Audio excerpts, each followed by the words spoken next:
अस्सलाम वालेकुम, very warm welcome to show जी। सबसे ज़्यादा जो डिस्कशन हुई कुछ दिनों के अंदर वो यही थी कि सिंध-ताश मुआहदे का जो इंडिया ने अनाउंसमेंट किया उसमें वो किस बुनियाद पे उसने अनाउंसमेंट कर दिया। लेकिन इस गुत्थी को सुलझाया है राना एहसान अफजल साहब, कोऑर्डिनेटर हैं वज़ीर आज़म के। उन्होंने कहा कि अगर इंडिया जो है वो एक बूंद पानी भी पाकिस्तान की रोकता है तो चाइना जो है वो इंडिया का पानी बंद कर देगा। चाइना का तिब्बत के इलाके से जो ब्रह्मपुत्रा रिवर निकलता है वो तिब्बत से निकलता हुआ इंडिया जाता है और इंडिया से फिर बांग्लादेश जाता है। अब वो जब इंडिया पहुंचता है तो उसका नाम ब्रह्मपुत्रा हो जाता है। इसके अलावा जब वो चाइना जाता है तो यारलंग टेंगपो, और इसी तरह जब वो बंगला में होता है तो जैमोना उसे कहते हैं। तो ये कॉन्फ्लिक्ट तो इतना ऑब्वियस है कि 2016 में चाइना ने इंडिया का पानी बंद कर दिया था, वहाँ वो डैम भी प्लान कर रहा था। हमारे यहाँ तो सिंध-ताश जो मुआहदा है इसमें आर्बिट्रेटर मौजूद है और वर्ल्ड बैंक इसका गारंटर मौजूद है और वो सिंगल हैंडेडली कोई इससे एग्जिट नहीं ले सकता, कोई क्लॉज इसमें नहीं है। लेकिन जो इंडिया का और चाइना का ये मुआहदा है उसके अंदर तो थर्ड पार्टी कोई नहीं है। तो ये बड़ी अहम स्टेटमेंट जो राना एहसान अफजल साहब ने दी, उन्होंने कहा कि भाई अगर पाकिस्तान की एक बूंद भी रोकी जाती है तो चाइना वहाँ से बंद कर देगा।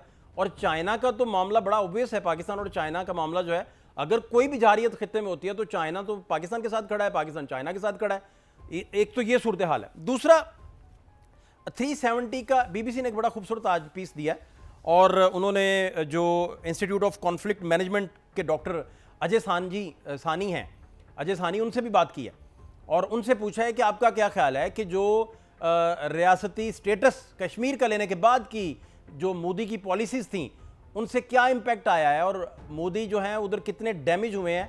वो जो खोखले नारे बताते थे, जो बताते थे कि यहाँ दूध और शहद की नहरें बहेंगी, फिर उन्होंने टनल के ऊपर 2700 करोड़ रुपए का खर्च किया और जो आपका टनल था सोनम रग से उसने जोड़ना था सारे इलाकों को, तो उस टनल पे खर्च किया। वहाँ बताया लोगों को, 370 पर गुमराह भी किया लोगों को, उन्होंने बताया कि यहाँ तो सारा कुछ ठीक हो जाएगा।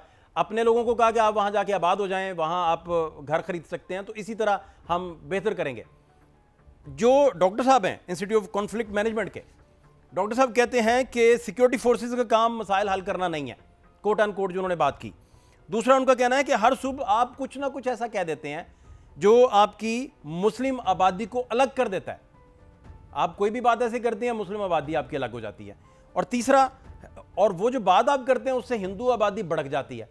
तो ये कॉन्फ्लिक्ट आपके अंदर इतना बड़ा मौजूद है कि जो वहाँ के हालात को और पूरे की पूरी इंडिया की पब्लिक को और वहाँ के लोगों के जो रवैये हैं उनको किस तरह इन्फ्लुएंस कर रहा है, और ये स्ट्रेटजी किसकी है, वहाँ की रियासत की स्ट्रेटजी और मोदी सरकार के खोखले नारों की स्ट्रेटजी। एक तो ये है मामला। दूसरा, सियासी माहिर हैं कश्मीर यूनिवर्सिटी के प्रोफेसर नूर अहमद बाबा, बहुत मोतबर और बड़ा नाम है। उन्होंने कहा कि पहलगाम वाक़या कश्मीर पॉलिसी की मुकम्मल नाकामी है।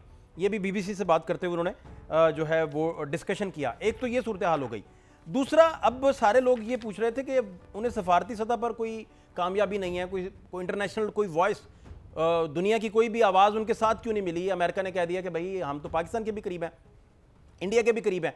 आपको वो दिन भी याद होंगे जब यूक्रेन की रशिया की वॉर चल रही थी तो मोदी सरकार को बाइडेन सरकार ने मना किया था कि आप रशिया से तेल मत खरीदिए, लेकिन उन्होंने एक नहीं सुनी थी। उस वक्त अमेरिका जो है, बाइडेन इंतजामिया जो है वो यूक्रेन के साथ खड़ी हुई थी।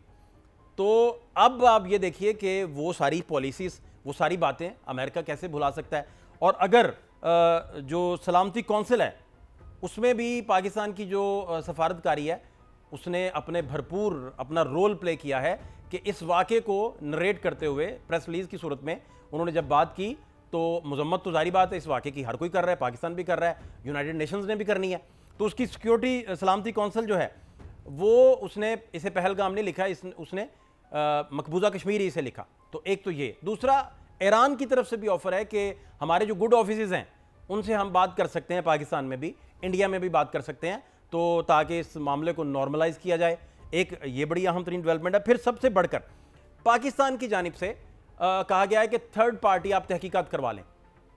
कहीं दुनिया में आपको इस तरह की एग्जाम्पल शायद ना मिले कि राइवलरी हो, 4 जंगें हो चुकी हों तो पाकिस्तान की जानिब से आगे बढ़ के इस बात को कहा जाए कि आप थर्ड पार्टी करवा लें इन्वेस्टिगेशन।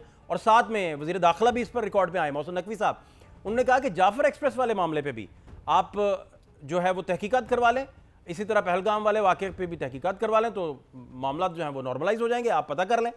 तो ये इंपॉर्टेंट 3 बहुत सारी डेवलपमेंट्स हैं जिस पर बात आज करेंगे। इससे बढ़ कर के वज़ीर ख़ारजा जो हैं वो सारे मुल्कों से उन्होंने राब्ते किए, उसमें अज़रबैजान भी शामिल है, मिस्र और तुर्की और दीगर सारे मुल्क भी शामिल हैं जिनसे सारा डिस्कशन भी किया। ये वो सारे मुद्दे हैं जिन पर तफसील से बात करेंगे। इसी हवाले से जी बात करेंगे इख्तियार वली साहब, वज़ीर-ए-आज़म के कोऑर्डिनेटर। बहुत शुक्रिया इख्तियार वली साहब। मुझे सबसे पहले तो आपसे ये जानना है कि अभी राना एहसान अफजल साहब का भी स्टेटमेंट एक आया था कि चाइना इंडिया का पानी बंद कर सकता है, और चाइना ने खैर ऐसा 2016 में किया भी था। तो इस पे मैं आपका सबसे पहले टेक चाह रहा हूँ, बाकी चीज़ें बहुत सारी और भी पूछनी है, मैं चाहूँगा पहले इस पर आप कोई तबसरा कर दें। पानी के साथ उसका फिर बड़ा कुछ बंद हो सकता है। इसमें चाइना का भी अपना एक किरदार है, इसमें ईरान का भी अपना एक किरदार हो सकता है, सारी पॉसिबिलिटीज मौजूद हैं। दूसरा, आपका क्या ख्याल है कि अगर आप पानी बंद करेंगे तो यहाँ पर लोग आपके लिए फूल तलाश करेंगे और आपके घर फूल भिजवाएंगे? नहीं, there are lot of other alternate कि फिर हम बजोरे कुव्वत आपके किस तरह फिर जो है तो अगर आप हमें इस जंग में मुसल्लत करना चाहते हैं, मतलब हम तो ये समझते हैं कि आपने पानी बंद किया, आप ये समझते हैं कि आप पाकिस्तान को मैदान करबला बना देंगे। अगर आप मैदान करबला बनाने का तैयार कर चुके हैं तो याद रखें कि यहाँ से भी हर बंदा हसन और हुसैन बनकर फिर आपको यजीद और इस वक्त का यजीद और इबलीस समझते हुए आप पे हमलावर होगा। पाकिस्तानी कौम को आप अगर खुशकसाली में और भूखा प्यासा मारने का ये आपका प्लान तो हो सकता है, आपकी ख्वाहिश हो सकती है, लेकिन इसको आप कभी पाए तकमील तक पहुंचा नहीं सकते हैं। There are lot of other options than China, वो भी हमारे पास एक ऑप्शन है, लेकिन फिलहाल हम देखते हैं कि लेटेस्ट सिचुएशन क्या बनती है। कल तक हम वेट करते हैं और आई होप कि मेरे ख्याल में जो कालक इंडिया के साबिक फौजी अफसरान ने, इंडिया की ब्यूरोक्रेसी ने और वहां की सिविल सोसाइटी ने जो कालक नरेंद्र मोदी की हुकूमत पर मल दी है, उससे सारी चीजें वाज़ेह और वाशिगाफ हो चुकी हैं कि पहलगाम का जो फॉल्स फ्लैग ऑपरेशन था, उसका नरेंद्र मोदी की हुकूमत का एक पर्सनल वेंडेटा था, जिसमें नंबर 1 वो अपने इलेक्शन पर असरअंदाज होना चाहते हैं, नंबर 2 जो वहां पर आजादी की 2 दर्जन से ज्यादा तहारीक चल रही है, वो उसको दबाने के लिए और लोगों की अटेंशन डाइवर्ट करने के लिए वो उन्होंने ये फॉल्स फ्लैग ऑपरेशन किया। नंबर 3, एक कमजोर मुआशी तौर पर लागर और सियासी तौर पर जो जिसको कहते हैं आपके पॉलिटिकल स्टेबल पाकिस्तान जो है वो उनको कभी भी एक आंक नहीं बांधा। अब आज हमारी इकोनॉमी स्ट्रेंथन हो चुकी है, हमारी पार्लियामेंट मजबूत हो चुकी है, नेशनल इश्यूज पर फॉरेन नेशनल सिक्योरिटी कमेटी की मीटिंग बुलाई जाती है और उसमें सारी कौम और सारी पॉलिटिकल पार्टीज एकजा हो जाती हैं। तो this doesn't suits India, never at any cost. उनको ये कभी भी सूट नहीं करता। तो ये उनके लिए एक मसला, एक तंदुरुस्त और तवाना पाकिस्तान इंडिया को कभी भी नहीं हुआ। मुझे इख्तियार समझना है कि इंस्टीट्यूट ऑफ कॉन्फ्लिक्ट मैनेजमेंट के अजय सानी, उनका कहना है कि जो हर सुबह इंडिया की रियासत या उनकी गवर्नमेंट जो है वो उठकर ऐसा बयान दागती है जिससे मुस्लिम अलहदा हो जाते हैं और वो आइसोलेट बेचारे हो जाते हैं वहाँ के मुस्लिम्स जो हैं, और हिंदू आबादी जो है उनको मुस्लिम्स के खिलाफ भड़काया जाता है, और इतने बड़े वहाँ रियासती दहशत गर्दी के लोग शिकार हैं, ख़ास तौर पर वहाँ के मुस्लिम्स भी। इन सारे मामलों को लेकर जारी बात है 370 का आपका जो स्टेटस आपने कश्मीर का हटाया, उसके बाद से जो मोदी वहाँ गुन गा रहे थे और जो पिक्चर दिखा रहे थे अपनी ऑपोजिशन को, जहाँ आवाम को दिखा रहे थे, वो तो वैसे ही दरिया बुर्द हो गई। हालांकि वहाँ जितने लोग भी कत्ल हुए, पाकिस्तान उनकी मजम्मत करता है और पाकिस्तान ये कहता है कि हम तो ऑफर कर रहे हैं आपको, आप बताइए, इन्वेस्टिगेट कीजिए, कोई थर्ड पार्टी डालिए। इन सारे मौजूद पर क्या स्टांस है आपका जी? देखिए, ये तो हमने तो उस दिन इंडिया का जो जितना नैरेटिव है हमने उसको मलिया मेट कर दिया जब हमने ये कहा कि जो आपका जो इंसिडेंट हुआ है पहलगाम का, तो इसके लिए किसी थर्ड पार्टी की इंस्पेक्शन करा लेते हैं, इंडिपेंडेंट उसकी इन्वेस्टिगेशन करा लेते हैं, वो प्रूफ कर देगा दूध का दूध और पानी का पानी। हिंदू बिरादरी जो है या हिंदू कौम जो है वो दूसरे को बर्दाश्त नहीं करते, और इनकी ईज़ा रसानियों से मुसलमानों को वहां पर बड़ी मुश्किलात का सामना करना पड़ता है, आपने देखा है। और फिर specially when it comes to Narendra Modi, जो उसकी जमात है, उसकी पार्टी है, and he is very famous, उसको तो लोग बुचर ऑफ गुजरात भी कहते हैं। जी। खून का प्यासा है, गोश्त का भूखा है। हम्म। उसका तो काम ही यही है कि मतलब चंद सौ लोगों को नाश्ते में खा जाता है और इसी तरह चंद सौ लोगों को रात को वो फिर खाने में खा जाता है, और उसी से उसकी सियासत चलती है। इनकी जमात और इनकी पार्टी का काम ही यही है। और इंडिया में बदकिस्मती से अपनी सियासी मफादात को दवाम बख्शने के लिए और अपनी पॉलिटिकल लाइफ को कंटिन्यू करने के लिए इनको कोई ना कोई वाकया जिसमें इंसानी जानों को प्लान करके एक प्रोजेक्ट को प्लांट करके ये लोगों को कत्ल कर देते हैं। आपने वो ट्रेनों वाले वाकये देखे थे गुजरात के, वो सारी चीजें उसमें ये नरेंद्र मोदी और इनकी पार्टी, ये सारे लोग मुलव्वस थे। समझौता ट्रेन जो, लेकिन जी जी वही समझौता एक्सप्रेस की मैं बात कर रहा हूँ। इनफैक्ट हम इनको ये भी नहीं भूलना चाहिए कि पाकिस्तान अमन का ख्वाह है, लेकिन not at the cost of जो हमारी मुल्की सालमियत है, हमारी कौमी गैरत है और हमारी कौमी हमीयत है, उस पर कोई कॉम्प्रोमाइज हम न कर सकते, न हमने किया है, न कर सकते और न कभी करेंगे। और ये भी उनको मेरे ख्याल में मालूम होना चाहिए कि इंडिया के 5 धमाकों के बदले 6 धमाके करने वाला नवाज शरीफ था। सिंतास मुआहदा को आपने वन साइडली सस्पेंड कर लिया, लेकिन याद रखो कि आप पानी रोकोगे, आप सिंतास मुआहदा को सस्पेंड करोगे, तो आज नवाज शरीफ का अपडेटेड वर्जन पाकिस्तान में बैठा हुआ है, उसका नाम है शहबाज शरीफ। वो तुम्हारा बहुत कुछ बंद कर देगा। नूर अहमद बाबा हैं, कश्मीर यूनिवर्सिटी के प्रोफेसर हैं। उन्होंने बताया कि पहलगाम वाक़या जो है वो जो मोदी की कश्मीर पॉलिसी है उस पर बिल्कुल वो बुरे तरीके से नाकामी का एक बहुत बड़ा मुंह बोलता सबूत है। दूसरा जो उन्हें सलामती कौंसिल में उनकी जो सफारतकारी जो जिसके वो अपने तरफ से आर्टिस्टिकली लेके चलना चाह रहे थे, वो पाकिस्तान की जो सारी काविशें हैं वो भी रंग ले आई और पाकिस्तान का जो मौक़िफ़ है और कश्मीर को लेकर जो यूनाइटेड नेशंस की अपनी रेजोल्यूशंस हैं उसके बिल्कुल मुताबिक उन्होंने प्रेस रिलीज़ किया और उन्होंने बताया कि ये पहलगाम का वाक़या नहीं है, ये जम्मू और कश्मीर का वाक़या है। तो इस पे क्या टेक है जी आपका? देखिए 370 का इन्होंने अपने कॉन्स्टिट्यूशन में इन्होंने अमेंडमेंट ये की और इन्होंने कश्मीर की, नरेंद्र मोदी ने वहाँ की जो जोग्राफियाई और कानूनी दस्तूरी हैसियत है उसको चेंज करने की कोशिश की। क्या ये कर सके? ऑन ग्राउंड ये कर सकते हैं? नेवर, कभी नहीं कर सकते। हम तो यही कहते हैं कि कश्मीर में मजालिम हो रहे हैं, फलस्तीन में मजालिम हो रहे हैं। अमेरिका जैसे मुल्कों को, सलामती कौंसिल को इन चीज़ों का नोटिस लेना चाहिए। जहाँ पर मुसलमानों को मार पड़ रही है वहाँ पर इनकी खामोशी ये मानी खेज होती है।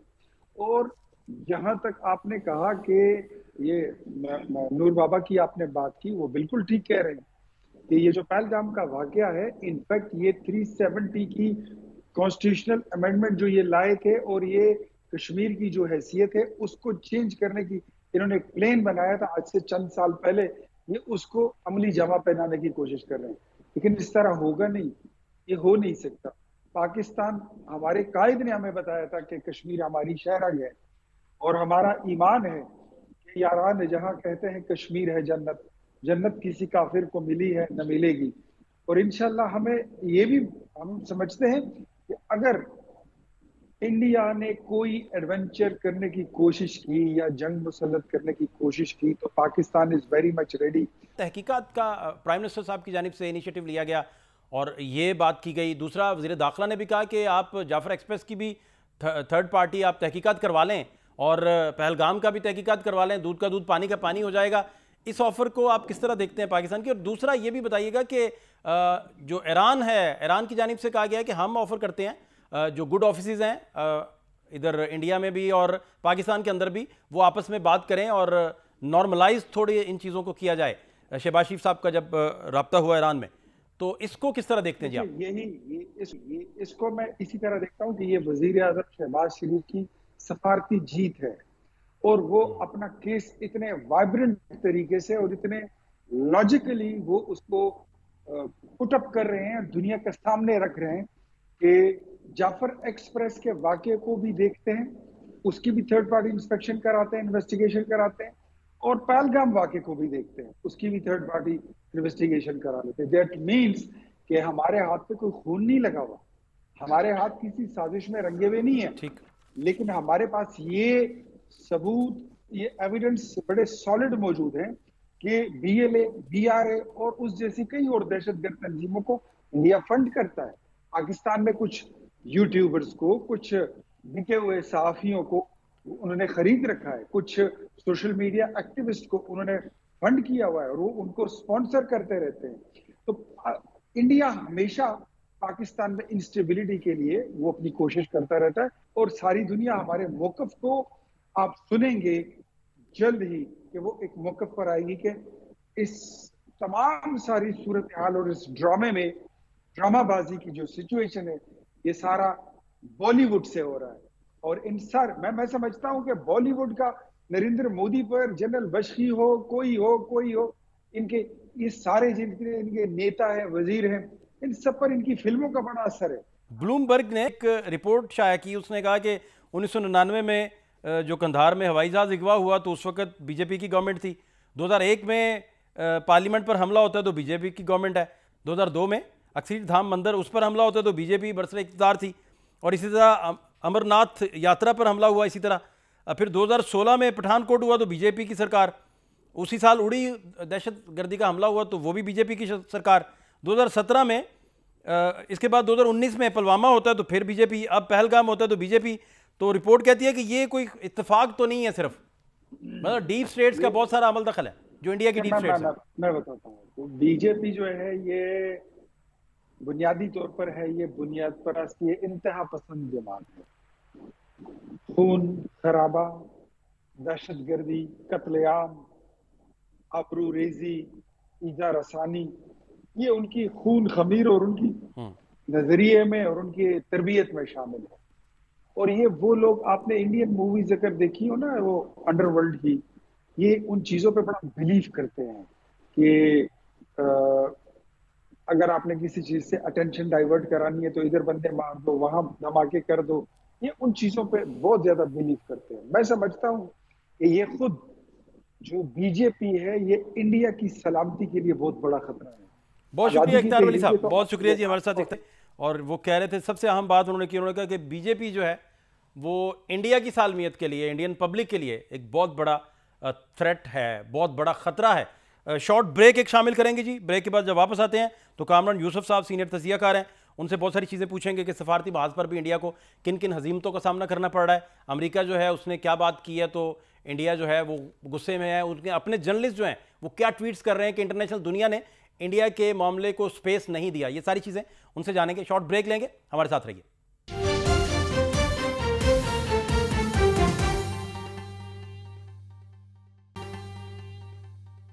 सीनियर एनालिस्ट हैं जी कामरान यूसुफ साहब मेरे साथ।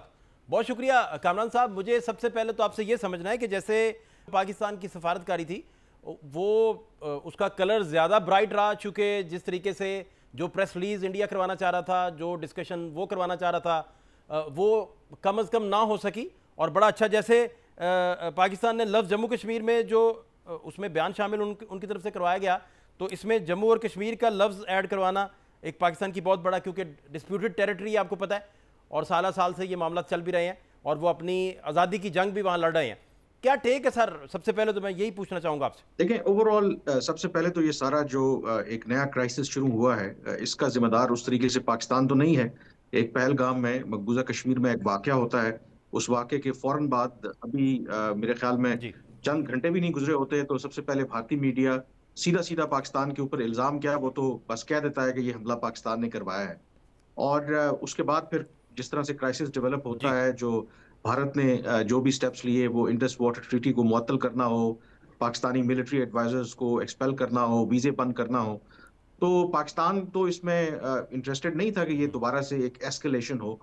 तो पाकिस्तान का दूसरी तरफ से जो भी रिस्पॉन्स रहा है वो मेरे ख्याल में एक बहुत मैच्योर रिस्पॉन्स रहा है। और जो भी अभी तक जो डिप्लोमेटिक मूव्स पाकिस्तान ने खेले हैं, वो यूएन सिक्योरिटी काउंसिल में हों, अदरवाइज जो बायलैटरल लेवल के ऊपर जो पाकिस्तान ने जवाब दिए हों, एंड मोर इम्पोर्टेंटली पाकिस्तान ने खुलकर जो कल भी प्राइम मिनिस्टर ने जो ऑफर की भारत को कि हम एक गैर जानिबदार और ट्रांसपेरेंट तहकीकात के लिए बिल्कुल उसमें हिस्सा लेने के लिए तैयार हैं। तो मेरे ख्याल में बॉल तो अब भारत के कोर्ट में है। कामरान साहब, मुझे ये भी आपसे समझना है कि पाकिस्तान तो चूंकि जंग का सबसे बड़ा विक्टिम खुद है पूरी वर्ल्ड के अंदर इस वक्त, तो दूसरा इंडिया की जानिब से बहुत ज़्यादा वावेला किया गया। जैसे कल एजाजुल हक साहब हमारे शो में थे तो उन्होंने कहा कि मैं जब बेल्जियम गया तो वहाँ के स्पीकर ने जब हमारी बात सुनी तो उन्होंने कहा कि हमें जाके इंटरनेशनल दुनिया में पता चला पहली दफ़ा कि जो इंडिया कश्मीर में मुजालिम ढाता रहा वो वर्ल्ड को शायद उस तरीके से हम बता ना सके। फिर जाफर एक्सप्रेस भी सानिया अगर होता है, फिर पाकिस्तान में श्रीलंकन टीम पे हमले से लेकर आपको किसी ना किसी तरीके से इंडिया की इन्वॉल्वमेंट के जो हैं वो निशानात लाजमी मिलेंगे। तो पाकिस्तान इंटरनेशनली इसे बहुत फोर्सफुली शायद बता नहीं पाता। ये मसला आप समझते हैं या कोई और प्रॉब्लम देखते हैं? देखिए, इसके दो पहलू हैं। एक, इसमें कोई शक नहीं है कि हमारी एक कोताही भी है कि शायद हम बेहतर तरीके से भारत की जो भी पाकिस्तान के अंदर जो इश्यूज रहे हैं, जो इन्वॉल्वमेंट उनकी रही है, डोंट फॉरगेट कि एक्स्ट्रा जुडिशियल किलिंग्स जो हालिया 1-2 सालों के अंदर रॉ ने करवाई हैं, और बलूचिस्तान हो, बाकी जगहों के ऊपर हो, हम कहते तो जी हैं, लेकिन जी, उस तरीके से वेरी ट्रू। ये बात आपकी बिल्कुल ठीक है कि दुनिया सुनती नहीं है। एक तो मैंने कहा कि शायद हमारी जो हिकमत अमली है उसमें कहीं कमी है, लेकिन दूसरा जो फैक्टर है, आई थिंक वो इंडिया और पाकिस्तान, एक देखें आज की दुनिया, एक होती है मोरालिटी प्रिंसिपल्स, एक होती है रियल पॉलिटिक्स। तो रियल पॉलिटिक्स की अगर आप बात करें तो दुनिया भारत के साथ, उसको 1.5 अरब की आबादी है, 5वीं दुनिया की बड़ी मईशत है, जो दुनिया के मफादात हैं वो उनको लगता है कि भारत के साथ जुड़े हुए हैं। तो वो भी एक बहुत बड़ा एक रोल प्ले करती है, क्योंकि जब आपको अरबों डॉलर की इन्वेस्टमेंट हो, अरबों डॉलर की आपको आपकी तिजारत हो एक मुल्क के साथ, तो वहां पर कहीं ना कहीं वो लेवरेज के तौर पर भी फिर इस्तेमाल हो जाती है। लेकिन इस वाक़े के बाद, इस दफा जो वाक़या हुआ है ये पहलगाम वाला, अगर आप देखें तो एक तब्दीली आपको नजर आई है। अगर आप इंटरनेशनल मीडिया देखें, खास करके वेस्टर्न मीडिया देखें, तो वेस्टर्न मीडिया में भारत के मौक़िफ़ को उस तरीके से तायीद नहीं मिली जो पाकिस्तान के ऊपर जिस तरीके से इल्ज़ाम लगाते हैं। उस पर तो भारत की एक जो सहाफ़ी हैं बरखा दत्त, बाकायदा तौर पर उन्होंने ट्वीट भी कर दिया और गुस्से का इज़हार किया कि देखें जी, अमेरिकी मीडिया को तो परवाह ही नहीं है, उन्होंने इस इशू को सीरियस नहीं लिया, हमारे मौक़िफ़ की वो तायीद नहीं कर रहे। आप ये देखिए कि जब खित्ते के अंदर अमन अमन नहीं होगा, इधर पीस नहीं होगा, तो वो ट्रेड होगी कैसे? इंटरनेशनल दुनिया के साथ कैसे ट्रेड होगी? अब देखिए हमने जब से एयर स्पेस उनका बंद किया है, और कितना बड़ा उनको पुलवामा में भी आपको याद होगा कि लाखों करोड़ों डॉलर्स का उन्हें पर डे के हिसाब से नुकसान हो रहा था। तो जब अमन नहीं होगा, जब तो इंटरनेशनल दुनिया को भी तो इस बात का रियलाइजेशन है ना कि जाफर एक्सप्रेस वाला मुद्दा होता है, तो वहाँ क्लियर कट इंसर्जेंसी में वो तो ओन करते हैं इंसर्जेंसी को। इस पे क्या टेक है जी आपका? देखिए, इसमें एक जो और एस्पेक्ट मैं आपको बताऊंगा जिसमें हमारे यहाँ तो बहुत ज्यादा वो बात नहीं हुई, थोड़ी बात हुई भी, कि जो ट्रंप से सवाल हुआ, ये जो ऑन गोइंग कशीदगी है, उस पर उनका जो जवाब है वो भारत को बिल्कुल भी जी पसंद नहीं आया, बल्कि भारत बड़ा गुस्से में है। एक तो उन्होंने ये कहा कि मैं जितना भारत के करीब हूँ उतना पाकिस्तान के भी करीब हूँ। फिर दूसरा, उन्होंने कश्मीर के मसले की बात की ना, तो उन्होंने कहा कि कुछ लोगों ने मजाक उड़ाया कि जी, उसने कहा कि ये जो 1500 साल पुराना प्रॉब्लम है, उसका जो एक्चुअल कॉन्टेक्स्ट है, अमेरिका में मेरे कुछ दोस्त हैं, मेरी उनसे बात हुई, उन्होंने कहा कि आप ट्रंप को गूफ समझते हैं, लेकिन उसकी जो बात करने का मकसद था कि यार ये जो प्रॉब्लम है ना, बेसिकली उसने ये भी कहा कि इस रीजन के अंदर एक हिंदू मुसलमान वाली जो वो प्रॉब्लम है, वो कई सौ सालों से चल रही है यहाँ पर।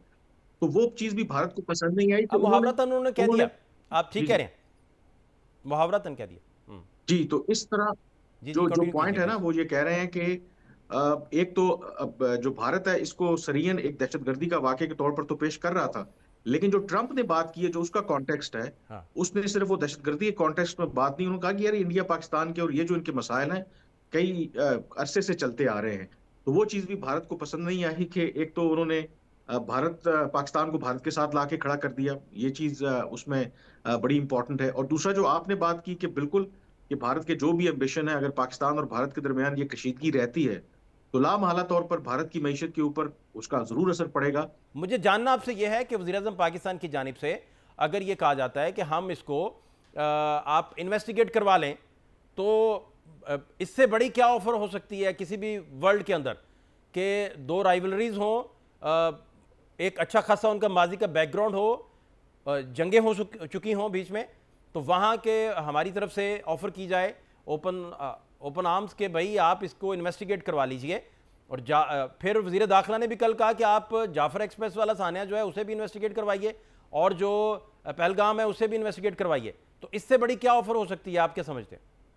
बिल्कुल, आई थिंक ये बुनियादी फर्क है। जो पाकिस्तान में दहशतगर्दी के वाकयात ऊपर तले होते रहे, सिविलियंस भी, मासूम लोग उसमें शहीद हुए, लेकिन भारत की तरफ से उस तरीके से कभी भी मुजम्मती बयान सामने नहीं आता। जाफर एक्सप्रेस का आपने बिल्कुल ठीक कहा।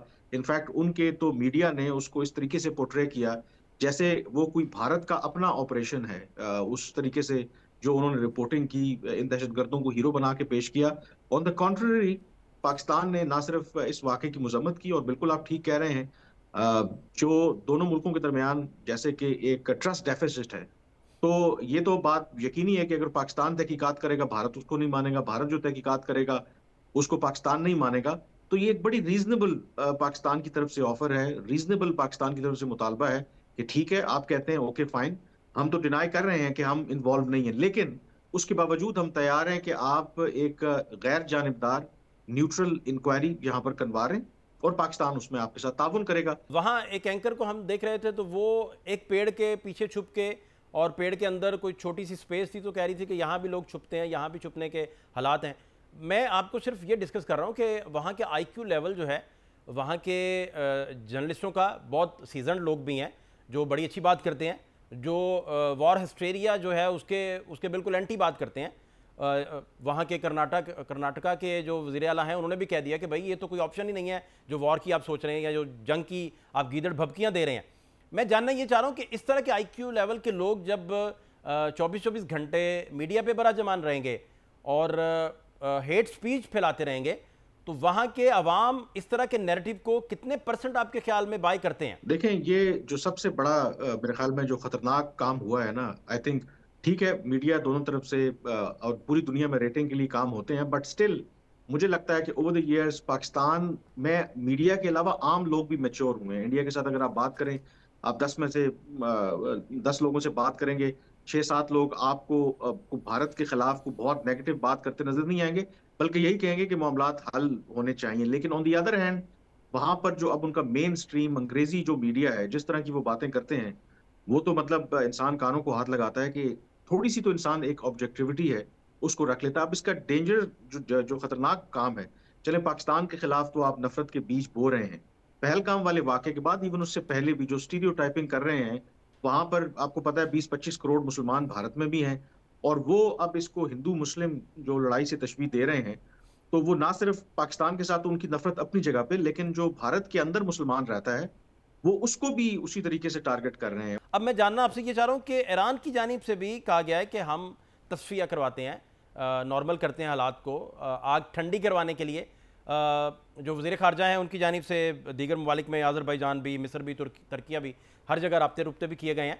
ईरान की इस ऑफर को आप किस नज़र से देखते हैं? मैं ये भी जानना चाह रहा हूँ। बिल्कुल आप ठीक कह रहे हैं। ईरान के फॉरेन मिनिस्टर का पहले पाकिस्तान के वज़ीर ख़ारजा को फोन आया और उसके बाद उन्होंने एक स्टेटमेंट दिया। उन्होंने कहा कि ईरान के भारत और पाकिस्तान दोनों के साथ अच्छे ताल्लुकात हैं और वो इस मौके के ऊपर अपने जो गुड ऑफिसेज हैं वो इस्तेमाल करते हुए दोनों मुल्कों के दरमियान कशीदगी को कम करवाना चाहते हैं। पाकिस्तान को तो इस पर कोई एतराज नहीं है। फिर जो कल डेवलपमेंट हुई है, ईरान के सदर ने पहले फोन किया भारत के प्राइम मिनिस्टर नरेंद्र मोदी को, उसके बाद उन्होंने टेलीफोन किया पाकिस्तान के प्राइम मिनिस्टर शहबाज शरीफ को। अगेन इस राब्ते का मकसद दोनों मुल्कों के दरमियान कशीदगी को कम करवाना था। लेकिन अगर आप बयानात देखें जो भारत की तरफ से उनकी वजारत खारजा ने जारी किया, उसमें तो उन्होंने यही कहा कि ईरान के सदर ने एक तो भारत के साथ इजहार हमदर्दी किया है और इस हमले की मजम्मत की है, और उन्होंने कहा इसकी कोई जस्टिफिकेशन नहीं है, उसमें किसी मसालियत का या मीडिएशन का तस्करा नहीं है। ऑन द कॉन्ट्ररी जो पाकिस्तान की तरफ से स्टेटमेंट जारी हुआ है, तो उसमें जरूर पाकिस्तान ने यह कहा है कि अगर ईरान अपना एक पॉजिटिव रोल प्ले करना चाहता है तो पाकिस्तान उसको वेलकम करता है। बहुत शुक्रिया आपका। कामरान साहब जी हमारे साथ मौजूद थे, कामरान यूसुफ साहब बड़ी डिटेल डिस्कशन कर रहे थे और उन्होंने ईरान की तरफ से जो पेशकश की गई है कि हमारे गुड ऑफिसेज हैं पाकिस्तान के साथ भी, इंडिया के साथ भी, तो इन सारे मामलों को नॉर्मलाइज करने के लिए ईरान ने ऑफर किया कि हम अपना रोल प्ले करते हैं। मजीद प्रोग्राम को आगे लेके भी बढ़ेंगे, शॉर्ट ब्रेक लेंगे, हमारे साथ रहिए।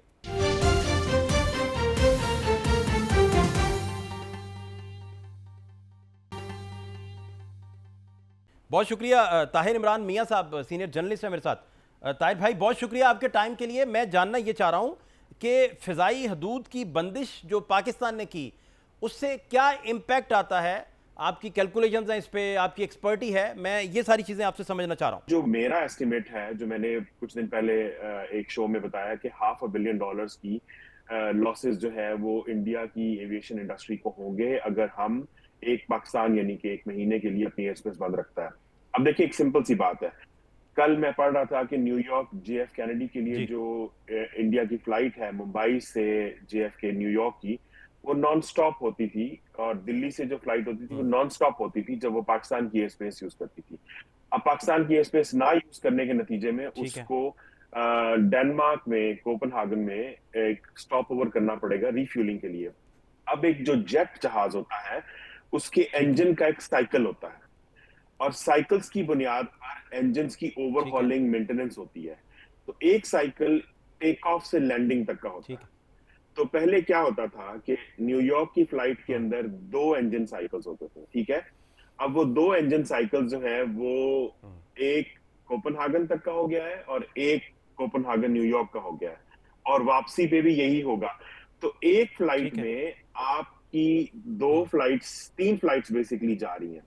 ये एडिशनल कॉस्ट है, क्योंकि जहां आपको 100 फ्लाइट्स के बाद let's say A check engine का या बी चेक करवाना था, अब आपको वो 35-40 के बाद करवाना पड़ेगा, जिसके नतीजे में कॉस्ट बढ़ेगी। लेट्स से आप फ्यूल जो है, एयरलाइंस अमूमन फ्यूल हेज करती हैं, तो उन्होंने 6 महीने का या साल का फ्यूल जो है वो एक प्राइस पे तय किया हुआ है। अब फ्यूल ज्यादा लगेगा, 2 घंटे 3 घंटे की फ्लाइट ज्यादा है, ठीक है। तो जो फ्यूल आपने साल में इस्तेमाल करना था वो शायद आप 6-7 महीने में इस्तेमाल करेंगे, और मजीद फ्यूल आपको मार्केट प्राइस पे लेना पड़ेगा जिसके लिए प्राइस डिफरेंट होगी, तो वो आपके ऊपर इम्पैक्ट करेगा। तो ये बहुत सारे छोटे छोटे फैक्टर्स हैं। अब कोपेनहागन में उसने स्टॉप ओवर करना है, फ्लाइट का दौरानिया बढ़ गया है, तो क्रू भी ज्यादा चाहिए होगा, क्योंकि 7-8 घंटे से ज्यादा आप फ्लाई नहीं कर सकते, रेगुलेशन इजाजत नहीं देती। अब अगर आप 2 सेट ऑफ क्रू के साथ न्यूयॉर्क ठीक फ्लाई है। करते थे और अब फ्लाइट दौरानिया बढ़ गया है, तो आपको 3 सेट ऑफ क्रू के साथ, यानी कि 3 कप्तान 3 फर्स्ट ऑफिसर 8 कैबिन क्रू, एक सेट के लिए 8 कैबिन क्रू, तो आप तकरीबन 8, 16, 32 अफराद, तकरीबन 40 अफराद का क्रू लेके जा रहे हैं सिर्फ। उसके लिए सीटें चाहिए होगी अब जहाज के ऊपर, आप सीटें कॉम्प्रोमाइज करेंगे। तो मैं इसलिए कह रहा हूं कि ये बहुत लेयर्ड किस्म का एक कॉम्प्लेक्स किस्म का है, और ये लॉसेस एस्टिमेट कंजर्वेटिव है, यानी कि $500 बिलियन का एक कंजर्वेटिव एस्टिमेट है। इससे ज्यादा लॉसेस होंगे जो आने वाले काफी अर्से तक सामने करेंगे। ज़्यादा ही होगा, कम नहीं होगा। आप अच्छे से ताहिर भाई जानते भी हैं, पुलवामा भी जब हुआ था तो बहुत सारे फिगर फ्लोट कर रहे हैं, बहुत सारा डाटा छपा भी है। उसमें कुछ लोग कह रहे थे कि वो $56 करोड़ तक का नुकसान उठाना पड़ा इंडिया को उस वक़्त। एक तो मैं ये जानना चाह रहा हूँ कि इस तरह का जो डाटा है वो कितना अथेंटिक है, और दूसरा मैं ये जानना चाह रहा हूँ कि मुशर्रफ रजीम में भी आपको याद होगा कि इंडियन और पाकिस्तानी अफवाज आमने सामने आ गई बॉर्डर के ऊपर, बाद में मामला नॉर्मल हुए, मुंबई हमले हुए तो उसमें भी थोड़े हालात बड़े टफ हो गए, फिर नॉर्मलाइज हो गए, पुलवामा हुआ तो बड़े टाइट हो गए, पठानकोट में भी इसी तरह, तो हालात फिर आहिस्ता आहिस्ता नॉर्मलाइज हो जाते हैं। तो इन हालात को भी आप देखते हैं कि ये किसी वक्त दोबारा से नॉर्मलाइज हो जाएंगे और एयर स्पेस वगैरह भी वापस खुल जाएगी। पाकिस्तान जो है, पाकिस्तान ने क्योंकि रेसिप्रोकेट किया है, पाकिस्तान तो अमन चाहता है, तो ये दोनों चीज़ों पे आप प्लीज़ गाइड कीजिए। देखिए, इस तरह की जो हमेशा इस तरह का जो एक अटैक होता है उसके वाइडर ऑब्जेक्टिव्स होते हैं। जब जितने भी आपने ठीक। वाकयात कोट किए, उनमें कहीं ना कहीं कोई ना कोई चीज दोनों मुल्कों की जो हकीकी स्टैब्लिशमेंट है उसके ऑब्जेक्टिव्स होते हैं। अब जी। या तो इंडिया में इलेक्शंस का टाइम होता है तब इस तरह की एस्केलेशन होती है, या डोमेस्टिक लेवल पे कोई चैलेंजेस होते हैं वो उनकी होती है। प्रॉब्लम ये है कि इस वक्त जो इसराइल पैलेस्टाइन का कॉन्फ्लिक्ट चल रहा है, उस इसराइल पैलेस्टाइन के कॉन्फ्लिक्ट के नतीजे में दुनिया एक बड़ी अनबैलेंस किस्म की होगी कि दुनिया का थानेदार जो है वो एक क्या कहते हैं ना, बाजारी औरत के साथ फंस चुका हुआ है। अब वो किसी काम जोगा नहीं रह गया। अब हर एक को अपना मौका मिल रहा है कि वो कुछ ना कुछ करना चाहता है। दूसरी तरफ आपको ये समझने की जरूरत है कि तुलसी गबर्ड और कैश पटेल जो नियोकॉन्स हैं, जो मोदी के फैन ग्रुप का हिस्सा है, वो इस वक्त ट्रंप एडमिनिस्ट्रेशन की हाईएस्ट इंटेलिजेंस पोजीशंस पर फाइज हैं।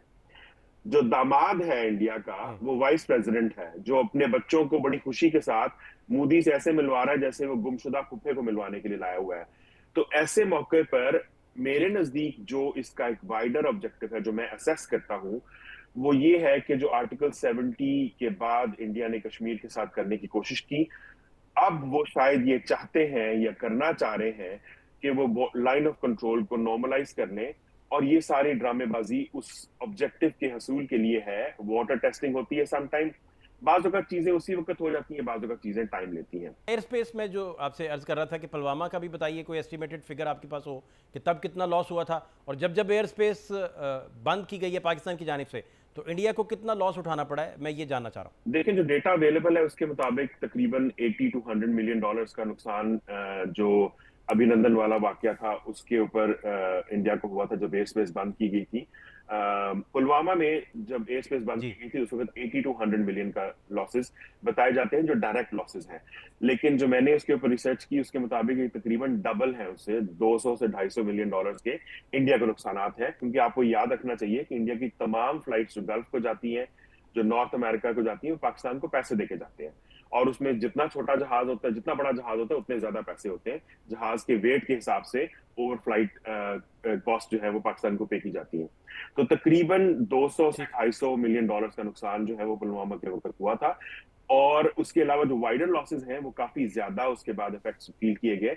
बल्कि इंडिया की एविएशन इंडस्ट्री के अंदर एक डाउन टर्न उसके बाद आया, क्योंकि कोविड भी हो गया, ये सारा कुछ भी हुआ, तो उसके इफेक्ट्स फार रीचिंग हुए। इंडिया की एक एयरलाइन बस्ट हो गई थी उसके बाद। ताहिर इमरान मियां जी, बहुत शुक्रिया सर आपके टाइम के लिए, थैंक यू सो मच।